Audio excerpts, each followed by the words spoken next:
I can't underlie how this is a real tragedy for transparency.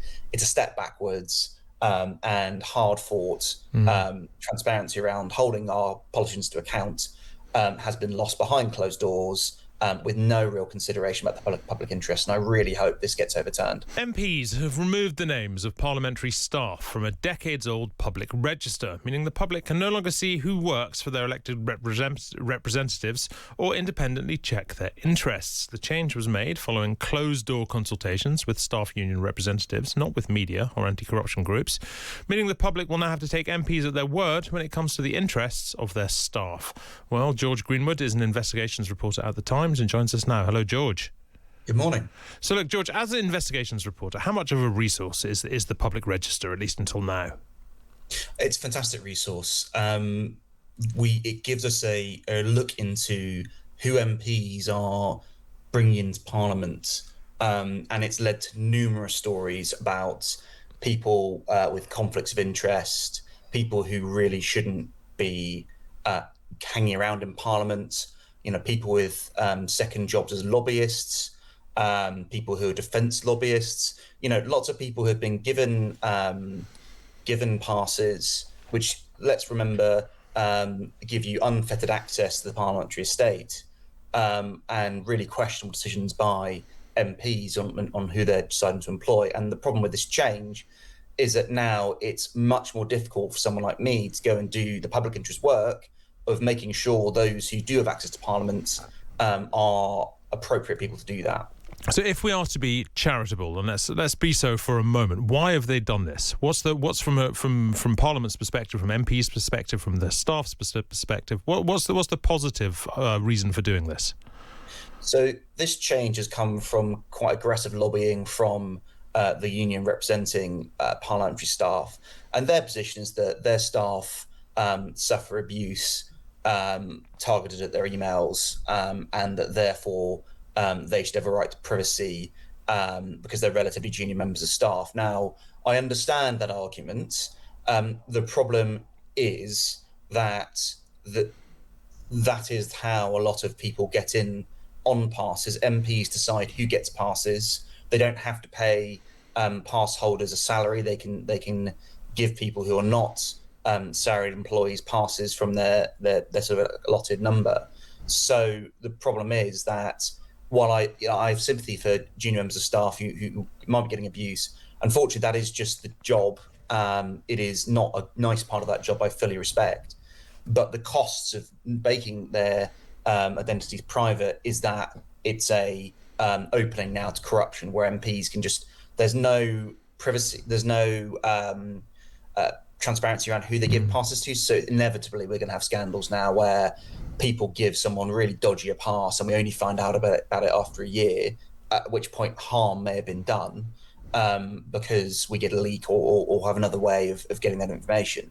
So the problem you've got is not only that, but actually I'm really confused why people like the unions are focusing on this. The real problem that parliamentary staffers face is that they're incredibly underpaid, and have very poor terms and conditions, where MPs can get away bullying staff with very limited recompense. But instead of fighting on those issues where there really is a need for quite fundamental change on how parliamentary staffers are treated, they've gone on this line. But to some extent, these staffers will still get abuse through the MPs' inboxes directed towards them. And it's taking away a key anti-corruption measure from journalists. So instead of focusing on something that could really help their members, it's a very minor change, and they're still going to get abuse for the inboxes and have to deal with that. And then we're losing this key resource. What is supposed to happen then henceforth? If somebody is an MP who has, links to the defence industry, gives a pass to somebody else with the links to the defence industry, what are they supposed to do? Are they supposed to still register it, but it's entirely up to them whether they do so or not? So under the new way of working, the MP is obliged to declare that a member of their staff has a role, a consultancy role, say with the defence company, but without their name. So we don't necessarily know who it is and can't actually do independent checks into who that person is at all. And again, it is relying on the MP's word to declare the stuff, or considering that's a relevant declaration. Now, many MPs, I'm sure, will diligently make sure these declarations are made. But the problem is, again, we're relying on them, and they could get into trouble from the Parliamentary Standards Commission if they don't. But it's crucially, that's only if it gets found out about. And sometimes a lot of this stuff just goes under the radar. People aren't willing to come forward for whatever it means, and you have this public cost where people are able to, for example, illicitly lobby or influence. And there's even a national security angle. I mean, we saw with Christine Lee, the person who was removed. The MI5 sent a warning about, people linked to foreign influence operations. We might be able to find that out if we have their names. We can't do that if there's nothing to see. And again, it becomes much harder to do public interest journalism. I can't underlie how this is a real tragedy for transparency.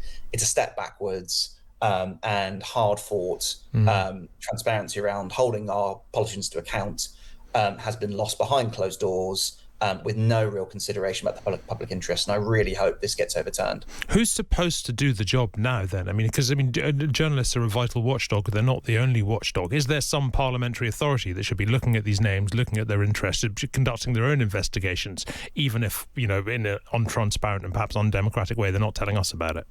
Yeah. So there is some limited vetting for pass holders, but that will most likely focus on national security issues, such as, are you a member of a prescribed organisation or something like that. It will be less likely to cover conflicts of interest, and it's less likely to pick up state operations if they're subtly done. So there is this vetting process, but there's only so many staff doing it. And also, quite frankly, the whole point of journalists is to follow their own independent lines of inquiry, which may not be something that the officials in charge may be looking for. They all be thinking things through a different lens. And the whole point of journalists is having that independent approach to this stuff, which has been denied basically as a result of this change. George, this sounds potentially filthy. Is this a done deal, or is there any kind of pushback that might happen, or is this just how it is now? So the latest register has been released, and it's in the new format without all this information. Again, I do hope that MPs pick this up and have a proper debate around this, because it is an outrageous loss of transparency. And I think inevitably there will be scandals that come out of this that take longer to be exposed and cause more harm, and ultimately cause harm for the public in politics, because that's ultimately the problem with this stuff. People can't, if people find politicians doing dodgy stuff that we find, they lose faith in them very quickly. So it's been done. It could be reversed with a change in policy within Parliament, and I really hope that MPs and members of the relevant committees look at this issue quite carefully and consider really, do they want to keep going down this route? Because it seems like a complete own goal, which is only going to lead to loss of trust in politics. George Greenwood, investigations reporter at The Times, thank you very much indeed.